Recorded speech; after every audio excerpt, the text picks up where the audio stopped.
Mis queridos hermanos, buenas noches. Es para mí nuevamente un placer estar con ustedes y poder compartir este momento de meditación en la palabra del Señor para poder pensar en la oración, aspirando y esperando que todos se encuentren bien, que no tengan novedades y si las novedades existen, pues que sean superadas por la gracia del Señor, que estamos orando unos por otros. Quisiera meditar con ustedes en esta noche, abriendo nuestras Biblias en el libro de Lucas capítulo 6, versículo 19. Lucas capítulo 6, versículo 19. Si ya encontró, va a leer la porción conmigo, ¿sí? 6:19. Dice la palabra del Señor así: y toda la gente procuraba tocarle porque poder salía de él y sanaba a todos. Hay otro pasaje muy similar, vamos a ir un poco más adelante en el mismo Evangelio de Lucas, capítulo 8, del 42 al 44. La última parte del 42. Y mientras iba, la multitud le oprimía. Pero una mujer que padecía de flujo de sangre desde hacía 12 años y que había gastado en médicos todo cuanto tenía y por ninguno había podido ser curada, se le acercó por detrás y tocó el borde de su manto y al instante se detuvo el flujo de sangre. Vamos a orar para que el Señor nos guíe en esta noche. Amado Dios, Señor, gracias le damos por este tiempo en el cual podemos reunirnos y meditar en su palabra. Queremos rogar que usted hable a nuestros corazones, pero sobre todo hable a nuestros corazones a través de la oración, que más adelante vamos a llevar a cabo. Señor, escucha nuestras peticiones, también escucha, Señor, nuestros agradecimientos y que podamos clamar con alegría, Señor, sabiendo que tú tienes el control de todo. Háblanos en este momento, en el nombre de Cristo Jesús. Amén. Una de las mayores necesidades que tiene el ser humano ha sido siempre buscar en forma casi desesperada, diría yo, el que podamos estar sanos en nuestra salud. A veces ni siquiera tanto la comida, pero más la sanidad. Los tiempos no han cambiado. Cuando en el tiempo del Señor Jesucristo la gente se agolpaba, dice estos dos versículos, dice que se procuraban tocarle porque poder salía de él y que había una gran multitud y que le oprimían. Había una razón de ser de todo esto. Cuando el Señor Jesús ya demostró los milagros que hacía y había sanado a muchos enfermos, había curado cojos, dado la vista a ciegos, a los sordos les había hecho escuchar, había multiplicado el pan, en fin. Entonces la gente cada vez corría más la voz para que de los milagros del Señor Jesús. Había un hombre, un profeta que hacía milagros y pues la gente iba desesperadamente, no meditaba nada, ni siquiera se cuidaba de que era prohibido hacer reuniones porque podía ser consideradas como actos de sedición, pero no, la gente oprimía al Señor Jesús. Era tal la magnitud de la desesperación o la necesidad o el deseo de ser sanados o mejoradas sus vidas que aún creían que tocando un borde del manto del Señor podían ser curados.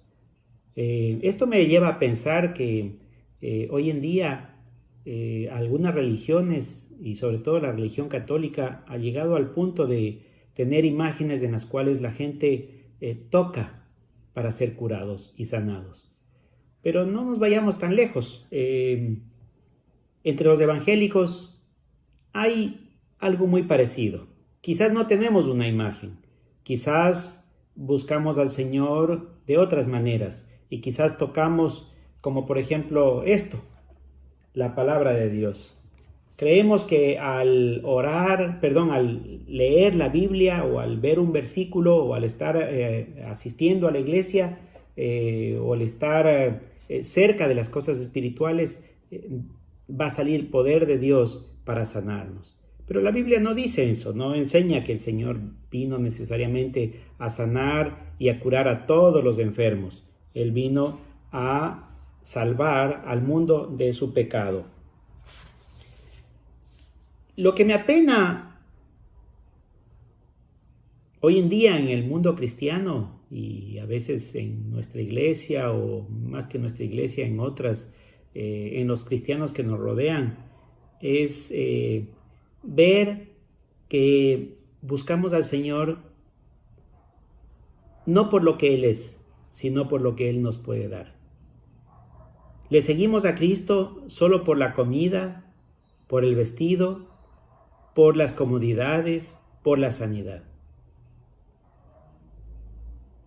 Un día el Señor, estando junto a sus discípulos, luego de haber dado de comer una vez a 5,000 personas y más, y en otra ocasión a 4,000 y más, y habiendo visto que le seguían por la comida que Él les había dado, reunió a sus discípulos y les dijo, ¿y ustedes quién creen que soy yo?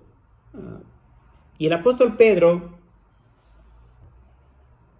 porque le preguntó que si le iban a seguir, y el apóstol Pedro, en el libro de Juan, el Evangelio de Juan, capítulo 6, versículo 68, Juan 6, 68, le respondió y le dijo, Simón Pedro, Señor, ¿a quién iremos si tú tienes palabras de vida eterna? Es decir, cuando el Señor preguntó si le iban a abandonar o si le iban a seguir solamente por la comida, Pedro entendió que seguir al Señor no era por la sanidad. Él había sido testigo en su familia de la sanidad, sanó a su suegra. Había visto los milagros, él mismo había caminado sobre el mar. Habían sacado peces cuando no habían, luego de haber pescado toda la noche y luego el Señor diciéndoles que vayan y pongan la red y sacaron tantos peces que se rompía la red. En fin, pero Pedro entendió que seguir al Señor no tenía que ver con lo que él recibiría o lo que Dios le podía dar o el Señor le podía dar, sino que entendió quién era Cristo Jesús, quién era el Señor. Y estas palabras tienen mucho, mucho que ver cuando dice, tú tienes palabras de vida eterna. La tendencia natural del hombre es satisfacer sus necesidades y amar por conveniencia. Es decir, si me conviene, o si recibo algo, devuelvo el favor. O hago un favor, o hago un bien a alguien, y en mi interior queda siempre la esperanza de que en algún momento me devuelvan ese favor. Inclusive, sabemos que no todos nos pueden devolver el favor, pero pensamos de esta manera, aunque sea Dios nos devolverá el favor. Lo correcto sería entonces amar al Señor no por lo que uno va a recibir, sino por lo que Cristo es. Es Dios mismo. Es mi creador, mi salvador, mi proveedor, mi cuidador. Pero ¿cómo cambiar este programa que está en nuestra ADN, en nuestra vieja naturaleza de amar por conveniencia o hacer por conveniencia? La clave está en aprender a enamorarnos de quien nos ha salvado. Él ya nos dio. Nosotros tenemos que devolver lo que Él ya nos dio. Nos dio la salvación, nos dio toda bendición espiritual en los cielos, nos ha dado la redención, nos ha dado la justificación, nos ha dado, en fin, tantas cosas. El perdón de pecados. Entonces, ¿cómo enamorarme del Señor ¿Cómo hacer que yo dé algo o haga algo pensando en aquel que tiene las palabras de vida eterna? ¿Seguirle a Él por las palabras de vida eterna y no por lo que Él me puede dar? ¿Cómo puedo enamorarme del Señor e ir a la iglesia, estar en el culto, leer su palabra, orar con alegría, con gozo, sin esperar que Dios por eso me tenga que satisfacer mis necesidades, ya sea de sanidad, ya sea de comida, ya sea de económica, ya sea, en fin, estudios, trabajo, no sé? ¿Cómo enamorarnos? ¿Saben? No hay fórmula secreta. No hay fórmula para indicar cómo enamorarte de una persona. Yo diría que solo debes amar. Obviamente, el amor no nace de la noche a la mañana en el ser humano. No es como Dios, que Dios en sí mismo es amor. Uno de sus atributos es amar incondicionalmente. Amar sin esperar nada. Por eso dio a su Hijo Jesucristo, para que yo tenga vida eterna y perdón de pecados. Pero esa no es la condición del hombre. El hombre tiene que esforzarse para amar.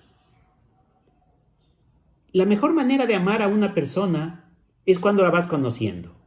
Mientras más la conoces y ves los atributos de esta persona, y ves lo fabulosa que es esta persona, y ves cuánto esta persona hizo por ti, realmente comienzas a enamorarte.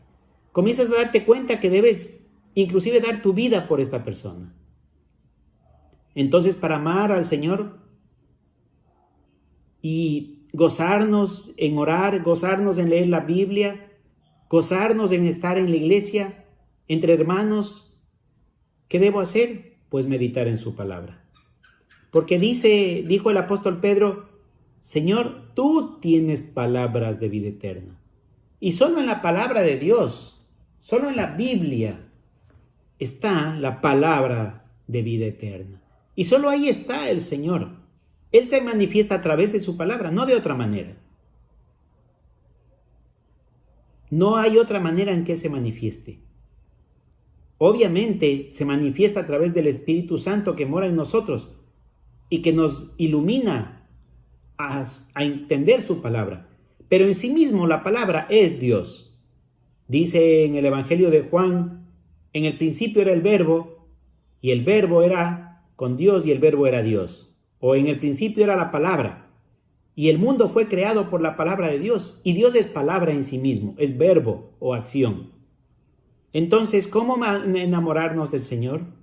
¿Cómo gozarnos en orar? Meditando en su palabra, leyéndola, orando, practicando y obedeciendo lo que encuentro en ella. Nunca es tarde, mi querido hermano o hermana, para dar un giro a nuestra vida. Y solo depende de mí. Solo depende de ti, de mí, querer hacer un cambio para que el Señor sea glorificado.